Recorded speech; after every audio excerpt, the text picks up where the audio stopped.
This segment is sponsored by the McCaffrey Health Center.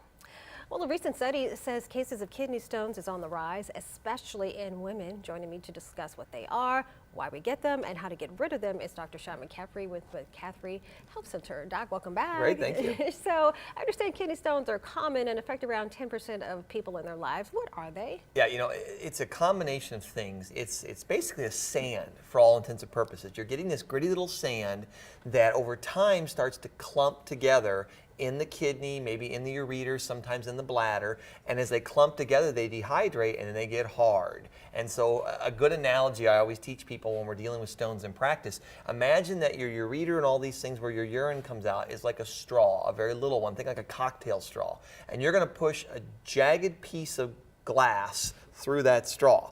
That's really what a kidney stone is. So they're very uncomfortable. When they rank pain for people, kidney stones, childbirth, heart attacks, top 3. Wow. So you don't want it if you can help it. Okay, well, you know, full disclosure, you know, I talked to you off camera. I have a kidney stone. I just found out about a month ago.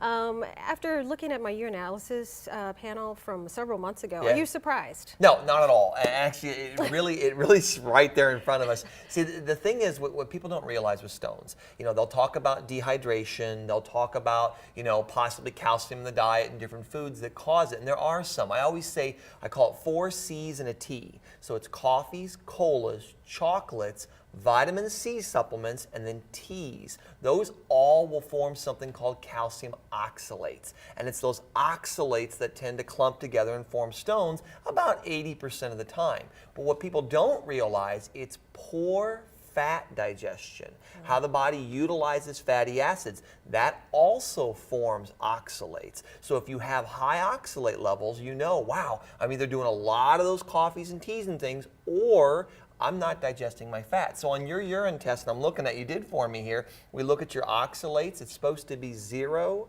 and yours is a 3. Well, it's only on a 1 to 8 scale.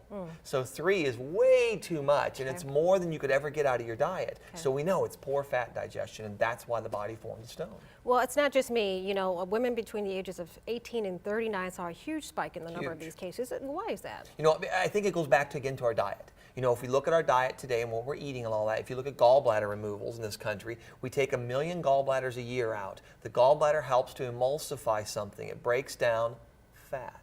So now we're back into that fat world again. So if we don't digest fat well and our diet is loaded with bad choices, like lots of fake fats and saturated fats and all these little palm kernel oils and things like that, if your body can't break those down, it starts to form oxalates. And all of a sudden now, because our diet is so loaded with these in the last 30 years, much more than it ever used to be, we start forming stones.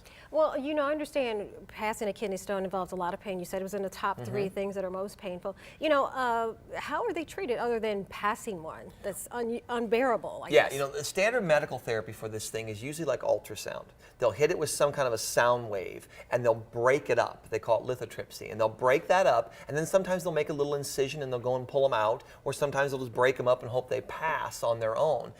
Those are pretty radical, right? But the good news, and this is the best news about it, if I were to go back into practice today and start all over again, I would do nothing but kidney stones. They're a walk in the park for the most part. I mean, when you're looking at about a 90% success rate, they're fun to treat. So what you do is you got to find that cause and remove it. So the first thing is you got to digest those fats. That's why that urine test that we run is so important. It lets you know, is that a problem for me? The next thing you do then is you have to use different herbs and plants. There are herbs and plants that have been shown to help stop the clumping together of these oxalates. So it stops the sand from grabbing itself. Well, then the sand goes back into a particle or a powder, and it just goes on out. So for yours, it'll be fun to do, and we'll do an experiment with this, right? We're going to use something here. It shows one called URT. It's a urinary tract support. And the herbs and plants and enzymes that are in that stop those stones from clumping up. The digest formula you see there, it eats those fats. So if we can stop the body from forming them, and then the ones that are already there,